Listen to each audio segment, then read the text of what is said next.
예, 시청자 여러분 안녕하십니까. 굿모닝 인포맥스 2부 오늘도 힘차게 문을 열어보겠습니다. 매주 월요일은 인사로 기업의 동향을 읽는 시간이죠. CEO 인사이드. 오늘도 박주근 리더스 인덱스 대표 모시고 시작하겠습니다. 대표님 어서 오세요. 네, 안녕하세요. 안녕하세요. 네. 윤석열 대통령의 미국 국빈 방문에 우리 경제사절단이 대규모로 꾸려졌고 이제 미국을 다녀왔습니다. 오늘 본격적으로 시작하기 전에 그 성과에 대해서 좀 여쭤보고 싶은데 어떻게 평가를 하시는지요? 네, 지지난주에 아마 그 관련해서 여기서 이야기했던 것 같은데 네. 22개 기업이 데려갔고 역시 소문난 잔치에 먹을 것은 없었다. 이런 결과 같습니다. 전혀 성과가 없었어요. 특히 이제 가장 많이 기대했던 게 그 전주의 IRA법, 그러니까 인플레이션 감축법에 의해서 네. 이미 현대자동차가 팽된 상태고 예. 삼성전자와 SK하이닉스의 가장 지금 간절한 이 IRA법에 의해서 반도체 지원법에서 중국에 좀 지원을 준 예외장을 좀 만들어 달라고 그렇게 이야기를 했는데 역시나 이미 미국은 전략적이었습니다. 방미 이전에 모든 것을 다 쉴드를 쳐버렸어요.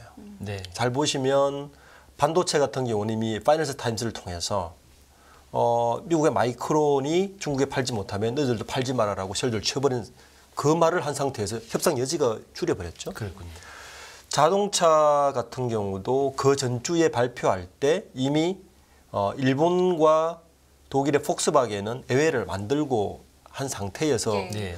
그래서 여지가 있을 줄 알았는데 이조차도 쉴드를 치워버리면서 결론적으로는 아무런 성과를 가지고 오지 못했다. 오죽했으면 저는 이제 대통령 순방에 많은 기업인들이 갈 때마다 기사들을 열심히 이제 찾아보거든요. 예.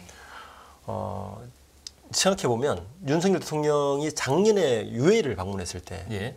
그때도 4대 그룹 총수 갔습니다. 네. 그러니까 구멍목에서 빼고 그렇죠. 갔는데 엄청난 기사가 쏟아졌거든요. 네.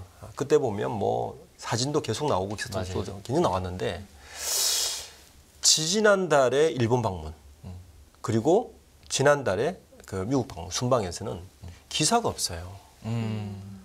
5대 그룹 총수가 갔단 말이에요. 네. 특히 신동빈 회장 같은 경우는 같이 갔는데 기사 한 줄도 없습니다.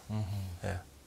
그나마 4대 그룹 총수는 기사 몇 줄 나오고 사진 나오고 정도인데 그게 이제 만난 이벤트 기사 외에는 아무런 기사가 없어요. 만약에 성과가 있었다면 어마어마한 기사가 쏟아졌겠죠. 그렇죠. 네. 언론이 기다렸다는 듯이 너무 필패다 이렇게 볼 수 있을 것 같습니다. 그래도 이번 방미에 동행했던 재계 총수들은 공식 일정이 마친 뒤에도 일정이 좀 있어서 진행 중이라지 않습니까? 좀 기대해봐도 되는 거 아닌가요? 그 일정조차도 네. 실제 이번 방미와 전혀 다른 일정을 이제 소화하고 있는 것 같아요. 이재용 회장 같은 경우는 원래 이제 이재용 회장은 미국을 방문하면 이재용 회장의 특기가 이제 네트워크 구축이 그렇죠. 이제 네. 강점이죠. 그래서 마이크로소프트나 구글이나 그다음에 메타나 이런 총수들을 만나면서 그 자기 네트워크 구축의 그 일환으로 하신 것 같고 최태원 회장은 요즘 부산 엑스포가 네. 주목적인 것 같습니다. SK 그룹보다도 예. 바로 일정 총수 일정을 마치고 남미로 가서 그 일정을 소화해버리고 정의선 회장의 경우에도 큰 일정 없이 바로 한국 바로 돌아버렸어요. 이 말이 뭐냐면 네. 사실 이 한국의 가장 시급한 분이 이재용 회장, 최태원 회장, 정의선 회장이잖아요. 그렇죠. 반도체 칩스법 걸려 있고 아이리법 걸려 있는데 이 세 분이 공식 테이블 미팅 끝나고는 다 흩어버렸습니다. 그러니까 아무런 성과를 기대할 수 없었다. 그런 걸 방증하는 거고 LG 구광모 회장 같은 경우도 2박 3일 일정 마치고 29일 바로 귀국해버렸습니다. 예. 그 LG 같은 경우는 오히려 호재가 있었거든요. LG 화학의 미국 양극재 배터리 공장 그렇죠. 건설이라든지 LG 에너솔루션의 미국 투자라든지 여러 가지 있음에도 불구하고 그 일정 공식 몇 가지 일정만 생기고 바로 한국으로 들어와서 했다는 것은 이 방미에서 얼마나 기업들이 가져올 덕이 없었느냐. 먹을 게 없었다. 그렇죠. 단적으로 보여주는 것 같습니다. 예.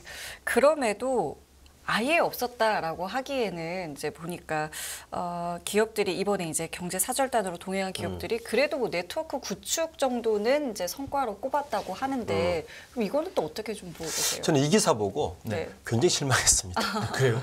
정경련에서 네. 이 기사를 보도를 냈거든요. 네. 오죽 성과가 없었으면 아, 유형의 성과가 너무 없으니까 네네. 무형의 성과를 내세운 거죠. 기사 헤드라인이 한미 최고 성과는 한미 네트워크 구축. 네트워크 구축은요 정부에서 안 해줘도 기업인들 너무 잘합니다. 본인들이 필요하면 미국 가셔서 너무 네트워크 구축 잘하고 제가 이 시간 보면 이야기했지만 정부에서 이런 그 쉴드를 치주지 않으니까 이미 기업들이 스스로 자구책을 마련하기 위해서 제가 이 시간에도 이야기했지만 미국 고위 관료들을 임원으로 데리고 오기 시작했어요. 예. 제가 몇 번 말씀드렸죠. 예. 그만큼 우리나라 기업들이 이미 글로벌 기업들이고 네트워크 구축이요. 기업들 놔두면 훨씬 잘합니다. 네, 그래서 이 기사를 보더라도 뭐 그것도 설문조사를 통해서 이렇게 네. 썰렸는데 예. 어느 만큼의 성과가 없었으면 네트워크 구축이 최고의 성과라고 그 기사를 낼 정도다라고 이렇게 볼 수밖에 없는 것 같습니다. 그렇군요. 어쨌건 이번 네트워크 구축이건 아니건 이 기업들이 중요한 것은 미국에 대한 대응은 결국은 실력으로 승부할 수밖에 그렇습니다. 없다. 네. 이렇게 봐야 되는데 각자 도생의 길만 맞아요. 남은 것 같습니다. 예, 본격 그런 의미에서 본격 주제로 네. 들어가보겠습니다. 오늘은 이 외부에서 기용된 네. 현대자동차 주요 사장들의 전략 네. 이걸 좀 분석해 주신다고요? 네.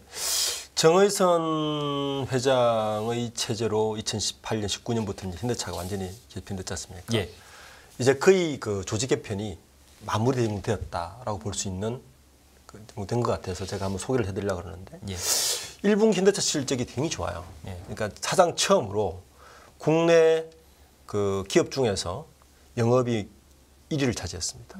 분기 영업이익이지만 삼성자가 이제 뭐 1조 이하로 떨어지면서 LG가 1조 5천억, 최고 영업이익을 낸 곳이 현대차가 돼버렸습니다. 현대차가 돼버렸고 현대차 영업이익률이 1분기에 9.5% 정도 되거든요. 현대차 영업이익 최고치가 9.7%였는데 9.5%가 달성했다는 것은 굉장한 거고 전 세계 자동차 메이커들의 평균 영업이익률 5% 안팎입니다. 가장 좋은 영업이익을 내는 곳이 항상 BMW거든요. BMW는 뭐 고급차 시장을 노리고 있는 곳이니까 한 10% 초반도 되는데 지금 BMW와 가깝다. 현대차 평균 영업이익이 한 5% 정도밖에 안 됐습니다. 그러니까 뭐 토요타, 뭐 메르세데스 벤츠라든지 그다음에 뭐 폭스바겐 영업이익률 한 5%대밖에 안 되거든요. 그렇군요. 그러니까 이 시국에 지금 현기 하강이지 않습니까? 예. 이 시국에 영업이익률 9.5%를 냈다는 것은 굉장한 실적이고 예. 이런 실적을 이끈 그 어떤 정의선 회장의 어떤 숨은 포인트가 뭘까? 그거를 저는 인사로 한번 풀어보려고 합니다. 좀 현대차 그 사업 보고서를 들어가시면 그 임원 명단에 보면 사장단 명단이 나오는데 네네.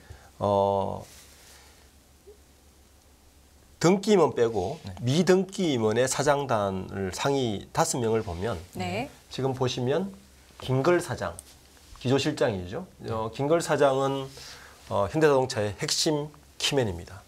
정몽구 회장 때부터 기조실장을 또 해왔던 분이고 네. 일종의 그 옛날에 삼성으로 따지면 이학수 뭐 그리고 그다음에 장충기 사장 이런 역할을 하시는 분으로 봅니다. 김걸 사장의 그 또 움직임은 굉장히 현대차를 보는 키포인트고 김걸 사장 그래서 그 이제 내부 출신으로 네. 있는 거고 나머지를 보면 보통 현대차가 정몽구 회장이 있을 때 미등기문의 사장단들이 한 7, 8명쯤 됐어요. 예. 부회장 1명에 사장이 7, 8명인데 예.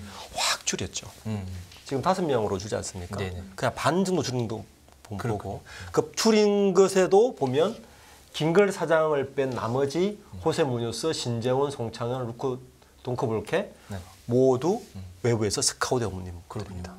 그러니까 이게 이제 사실 정의선 회장의 경영 스타일을 단적으로 보여주는 인사 명단이에요. 이게 그 12월 31일자 기준이니까 네네. 저기 제일 아래에 있는 루크 동커블케가 작년에 유일하게 사장으로 승진한 분. 네. 현대자동차에서. 그랬죠. 그러니까 승진을 포함해서 저 내분의 특징을 보면 현대차의 미래를 좀 읽어낼 수 있다. 이렇게 볼 수 있을 것 같습니다. 그럼 한 명씩 좀 말씀을 해주시면 좋을 것 같은데 먼저 호세 뮤노스 네. 글로벌 CEO 네. 이분은 어떤 인물인가요?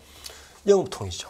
네. 전 세계 이분은 그 전 세계의 웬만한 자동차 메이커 영업은 다 해봤던 분. 아 그렇네요. 지금 네. 뭐 이력을 보니까. 뭐 푸조, 스트랭, 스페인을 출발해서 이 딜러로 출발하신 분이에요. 예. 완전 영업 딜러고. 예. 대우자동차에도 잠깐 머무르고 있었지만 토요타 유럽법인 스페인, 토요타를 유럽에서 굉장히 마켓시어로 올린 분이고요. 그리고 닛산 에서도 북미 법인장을 하셨고 최근까지 닛산에 있었는데 이번에 가장 큰 공은 네. 2019년도에 현대자동차 합류하셨거든요. 네. 가장 큰 공은 작년에 네. 현대자동차와 기아자동차를 혼다를 꺾겠다. 북미 시장에서. 북미 시장에서 굉장한 거죠. 그러니까 대단하네요. 그 작년에 미국 시장 점유율을 10% 이상 올렸습니다. 예. 예. 굉장한 거죠. 그러니까 이분이 오기 전에 미국 시장 점유율 항상 7, 8%대를 항상 정체 한 12년 정체했던 거를 혼다를 꺾으면서 그때 작년에 어떤 시간이었습니까? 예. 혹독한 시간이었잖아요. 네, 그렇죠. 이 시국에 꺾겠다. 그래서 이분을 그런 걸 취하해서 요번에 3월달에 COO로 예. 앉혔고요. 네. 북미 영업 총괄을 당연히 하면서 COO로 앉혔고 외부 출신인데 사내이사로 들였습니다. 네, 등기 임원으로 들였습니다. 그러니까 그러니까 현대자동차의 마케팅을 영업을 총괄한다. 거기에다가 최근에 이제 현대자동차 가장 큰 난관인 IR1법 네. 이거를 전면에서 지금 대응하고 있으니까 정은선 회장 입장에서는 굉장히 그 기민이 아닐 수 없죠. 저 아까 말씀드린 저 5분의 사장을 보면 네. 기조실장은 이제 뭐 핵심 채권 앉히는 거고 네. 마케팅 영업, 그다음에 R&D 그리고 디자인, 제조 빼고는 다 이 네 분이 책임지고 보시면 되는 거죠. 그러니까 문효수 사장을 드린 것은 정의선 회장이 체제에서 굉장한 주요한 아주 그 성장의 단초가 되었다. 그리고 그 이전에 그 제네시스로 계속 우리가 현대차를 알고 있지만 사실 미국 시장에서 고급차 시장에 제네시스는 그렇게 힘을 발휘하지 못했거든요. 문효수 사장 이후에 현대차가 굉장히 고급화된 것도 일면에 있다. 네. 그래서 영업이익률이 좋아진 거죠. 그러니까 영업이익률이 좋아졌다는 이야기는 그 자동차 시장에서 7% 이상의 영업이익률을 누리려면요 고급차 시장에서 승부를 보지 않으면 절대로 올라갈 수 없습니다. 우리가 지금 잘 보시면 현대차에서 보면 소나타 아반떼 잘 못 보잖아요. 예. 그렇죠. 예. 그렇게 마케팅 많이 들이지 않고 그렇죠. 그 이변에 제네시스 시리즈라든지 고급차 시장은 굉장히 활발하고 있거든요. 이러한 거기에 공을 많이 들이고 그렇죠. 있다는 느낌이 들어요. 이제 그러한 시장 전략 자체를 문효스 사장이 굉장히 많이 했다. 특히 북미 시장에서 그 이전에 현대차, 기아차는 이제 북미 시장에서 가성비 차였거든요. 가성비 차. 그러니까 이제 미국인들이 같은 가격에 풀옵션 주고 고장 좀 적고 가격 대비 좋은 차 정도였는데 문효수 사장이 북미 시장에 가면서 고급차 이미지를 굉장히 끌어올렸다. 그러니까 영업이익률이 좋아졌다. 이제 이렇게 볼 수 있어서 뭐 그 공을 충분히 지금 대응하고 있는 것 같습니다. 그렇군요. 그 정도 되면은 뭔가 인센티브가 있었을 것 같은데. 아 그럼요. 예. 5월 지난주죠. 지난주에 갑자기 현대차에서 공시가 하나 떴는데 네. 이사회에서 자기 주식 5천 주를 처분한다는 공시가 떴던 거예요. 이게 무슨 공시지라고 막 이제 기자들이 막 봤는데 예. 이 공시가 뭐냐면 5천 주면 딱 10억이거든요. 네. 일종의 스톡 옵션이죠. 그러니까 현대차가 스톡 옵션을 잘 안 줘요. 아 그래요. 예. 근데 갑자기 스톡 옵션을 준다고 그러고 이걸 누구에게 준다 봤더니 호세 문수 사장이 줬다. 파격적이네요. 파격적이죠. 얼만큼 정의선 회장이 신임하는지를 물론 일설에 의하면 이 스톡 옵션을 요구한 건 문효수 사장인 것 같습니다. 네. 그러니까 나는 스톡 옵션을 받겠다. 그만큼 자신이 있다. 올릴 거다.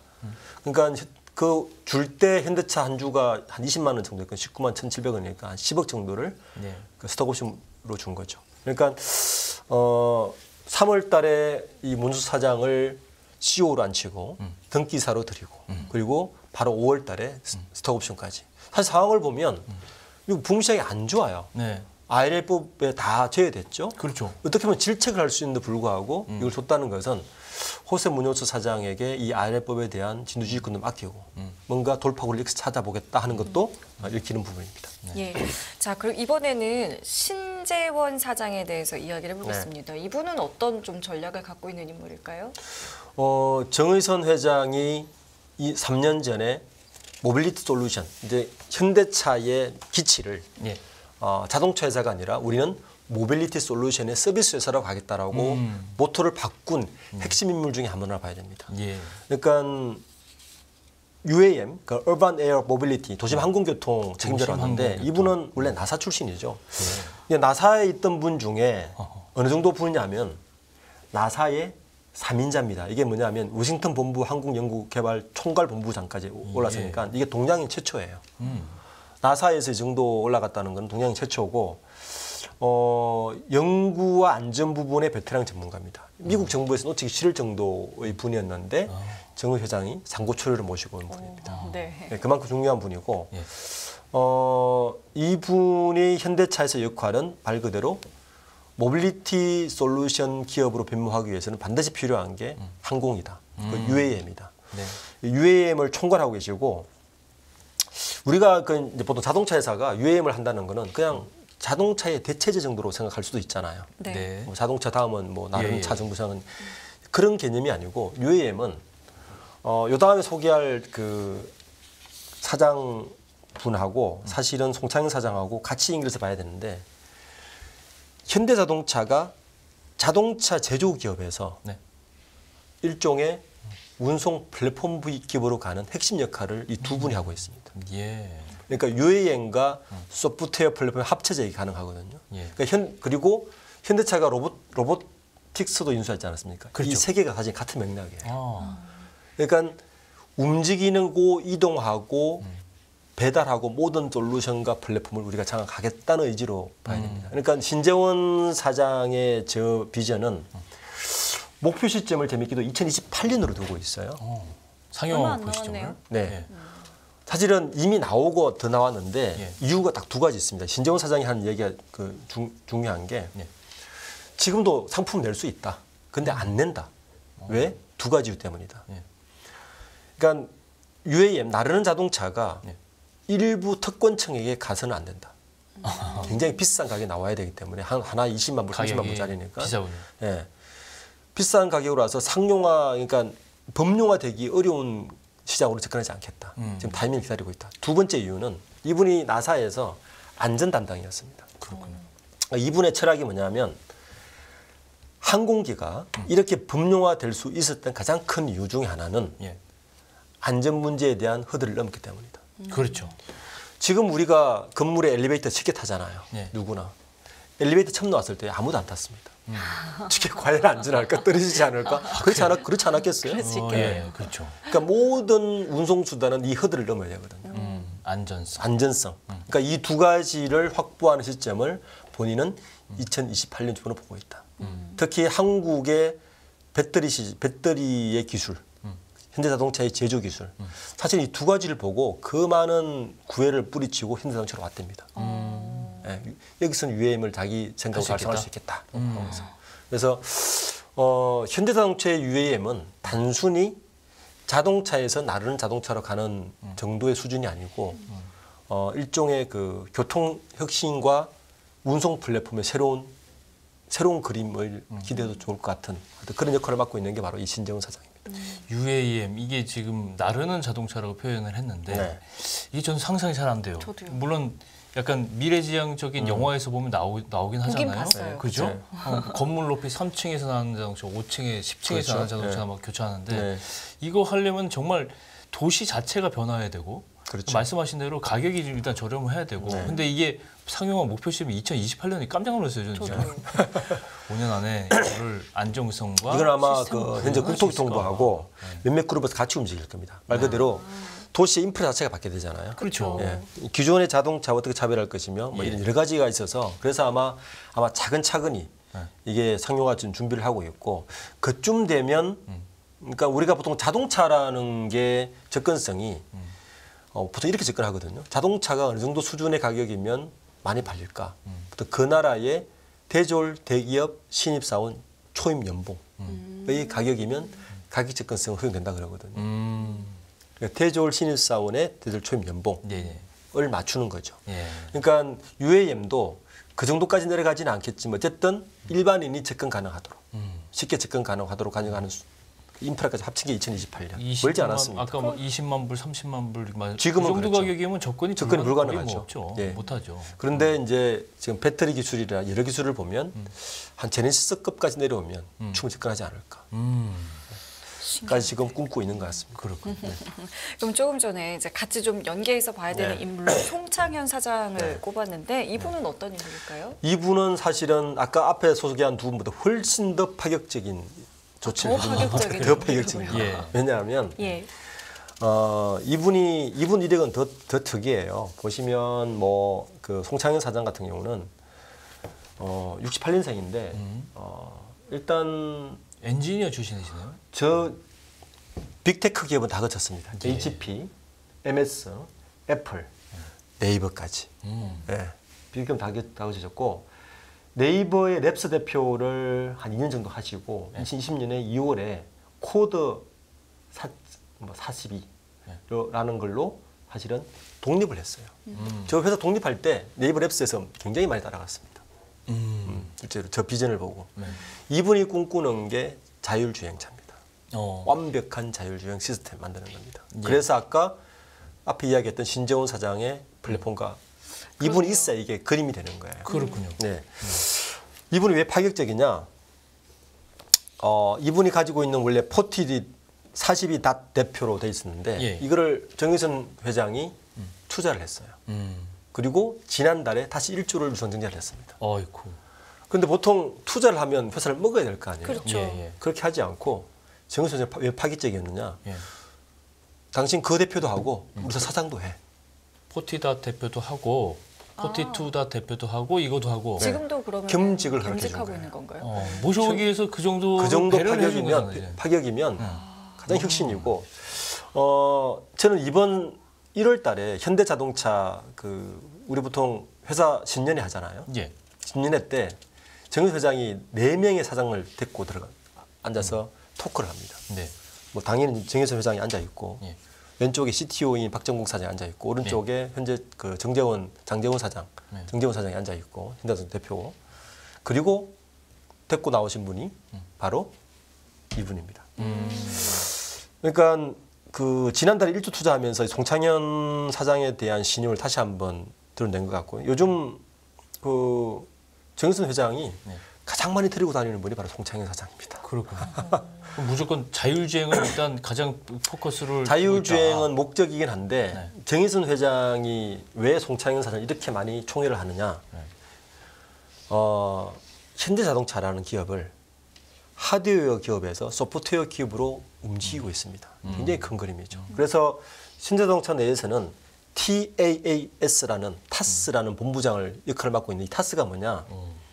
기존에는 두 개로 분리되어 있었어요. 그러니까 LAS라고 로지스틱스 as a 서비스, 서비스형 물류 조직하고 네. 그다음에 MAS, 모빌리티 as a 서비스. 그러니까 물류와 모빌리티를 별도로 합치면서 이거를 소프트웨어로 구현해서 자율주행차를 하겠다는 이야기입니다. 그렇군요. 그래 UAM도 되고 로보틱스도 나오고 자동차가 합쳐서 모든 인간의 물류와 예. 뭐 움직임을 다 관장한다는 거죠. 이 두 개를 합친 조직이 바로 예. TAS입니다. 그러니까 여기에는 뭐가 들어가 있냐면은 현대자동차가 집중하고 있는 게 두 가지거든요. 예. 목적 기반 모빌리티 PBV라고 하는 네. 목적 기반 모빌리티 기술과 아까 그 신 사장이 하고 있는 UAM 네. 하고 로봇입니다. 이 세 가지가 있으면 인간이 지금까지 인류가 할 수 있는 모든 모빌리티는 다 해결하는 거예요. 그러니까 이거를 뭘로 기반할 거냐? 소프트웨어가 있어야 된다. 누가 필요하냐? 이분입니다. 그죠? IT 엔지니어가 그렇죠. 그래서 필요하죠. 그 외부에서 모시고 온 분을 단 1년 만에 사장으로 바로 하고요. 예. 겸직도 허락해 주고요. 예. 1조까지 투자했습니다. 네. 그래도 MN은 아니에요.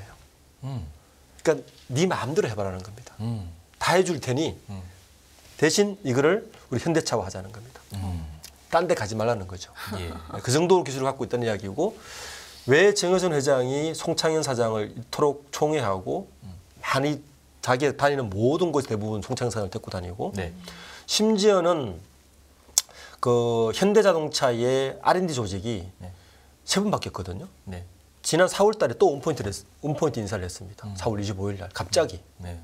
지금은 박정국 사장이 CTO를 맡고 있는데 박정국 사장이 2년 전에 현대자동차가 대대적으로 홍보를 했어요. 현대자동차 R&D 조직 바꾼다. 어떻게 바꾸냐? 전동화 기술을 넣을 거다. 그때 그럴만 했죠. 예. 그런데 갑자기 1년 반 만에 4월 25일 날 또 부사장 2명을 바꾸면서 그 원포인트 인사를 해요. 그 이유도 바로 이 송 사장 때문입니다. 예. 그 정도로 그 송 사장에 대한 이 총애가 있고 이 42닷을 유상증자를 할 때도 주주배정 유상증자를 했어요. M&A를 안 하겠다는 이야기입니다. 예, 그렇죠. 예. 그죠? 네. 그러니까 넌 포티투닷을 니거 지켜줄 테니까. 같이 키우고. 너 니 거 다 지켜줄 테니까. 그래서 우리하고만 일하자. 너 사정도 줄게. 그래서 그걸 대표해. 너무 파격적이죠. 진짜 파격적이네. 네. 대기업에서 이럴 수는 없거든요. 예. 그래서 이 포티투닷 송창현 사장의 행보가 앞으로 현대자동차의 미래 행보를 바라보는 중요한 또 하나의 이 키포인트가 될 거라서 이 부분의 움직임에 대해서 현대자동차를 투자하시는 분들은 유심히 봐야 되는 또 하나의 이유가 되는 거죠. 그렇겠네요. 자, 그리고 마지막 이제 루크동코 볼케 사장. 사실 네. 저희가 몇 번 이제 이 이게 이름에 했죠. 대해서 예. 좀 네. 이야기를 거론했던 것 같아요. 어떤 인물인지 다시 좀 소개해 주실까요? 그러니까 이분은 앞에 이야기했던 세 분의 역할, 그러니까 마케팅 영업, 한 분은 UAM, 한 분은 소프트웨어. 이게 다 있어도 한 가지 없으면 안 됩니다. 디자인이 없으면 안 됩니다. 그렇죠. 왜냐하면 자동차니까. 이분 제네시스의 아버지잖아요. 맞습니다. 예. 그 지금까지 현대차 그룹의 인사의 승진을 고속 승진을 한 분들의 공통점이 뭐냐면 다 제네시스 통입니다. 지금 현대차의 정재원 대표도 제네시스 통이고요. 이분도 제네시스 통입니다. 이분의 별칭이 뭐냐면요. 별칭이 그 세계 유명한 자동차는 이분이 다 손을 다 거쳤는데 예. 우리가 아는 뭐 람보르기니의 아버지라 사실 이분을 이야기해요. 아, 그래요? 네. 아, 람보르기니. 네. 아, 지금 나오네. 네. 람보르기니 책임 디자이너를 했군요. 네, 이분이 원래 이제 시작은 뭐 그 컨셉트 아우디로 시작했는데 네. 98년에 람보르기니 총괄로 가면서 7년간 뭐 우리가 알고 있는 람보르기니 대표적인 모델 디아블로 VT6라든지 예. 뭐 무르시엘라고라든지 가야르도 뭐 이런 유명한 차들 다 이분 손을 거치고 그렇군요.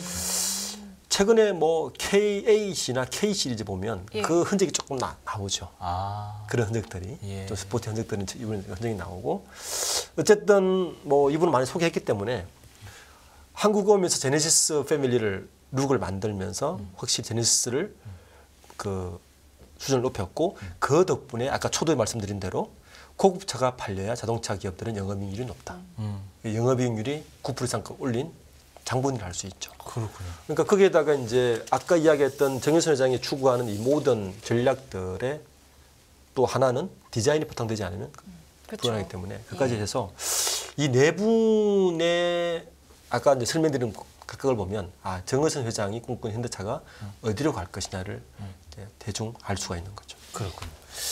현대차 얘기 더 듣고 싶지만 마지막으로 이 네. 대우 하나그룹의 네. 대우조선해양인수 네. 이것도 좀 오늘 말씀을 해주셔야 될 것 같은데요. 네.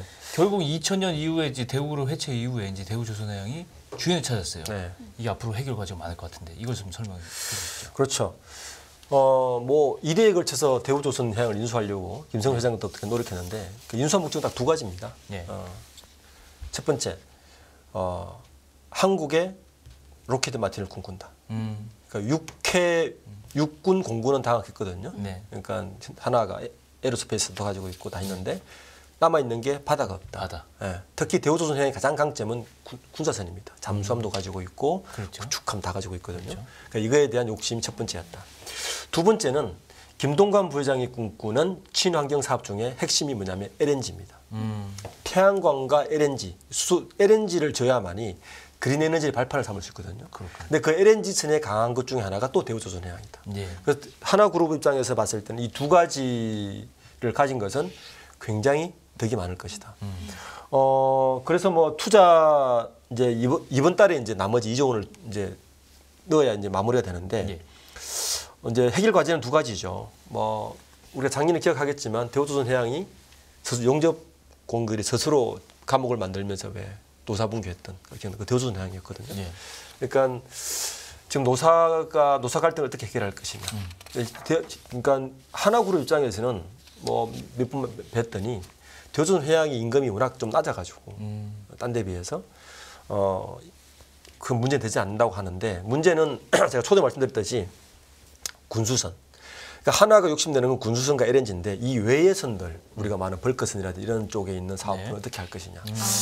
혹시 구조조정 하지 않겠느냐라는 설이 많아서 이게 대한 노사 갈등을 하나 해결할 것 첫 번째고요. 예. 두 번째는 2조 원 이상을 가지고 인수하지만 이 추가 자금이 필요합니다. 왜냐하면 역시 대우조선 회양이 오랫동안 주인 없는 기업이 있으면서 R&D도 좀 약했고요. 투자가 별로 없었어요. 네. 투자 부분도 있고 영업이익이 여전히 적자입니다. 네. 그러니까 적자를 어떻게 해결할 것인가. 이 정도가 지금 대우조선 회양의 좀 과제일 것 같습니다. 알겠습니다. 자, 오늘 저희 여러 가지 이야기했는데요. 오늘 CEO 인사이드는 여기서 마무리 짓겠습니다. 오늘 말씀 고맙습니다. 네, 감사합니다. 고맙습니다. 예, 깊이가 다른 경제뉴스 연합뉴스 경제TV 경제 언박싱 오늘은 여기서 마무리 짓겠습니다. 네, 시청해주신 여러분 감사드리고요. 저희는 내일 이 시간에 다시 찾아뵙겠습니다. 네, 지금까지 김경훈, 성유미였습니다. 고맙습니다. 고맙습니다.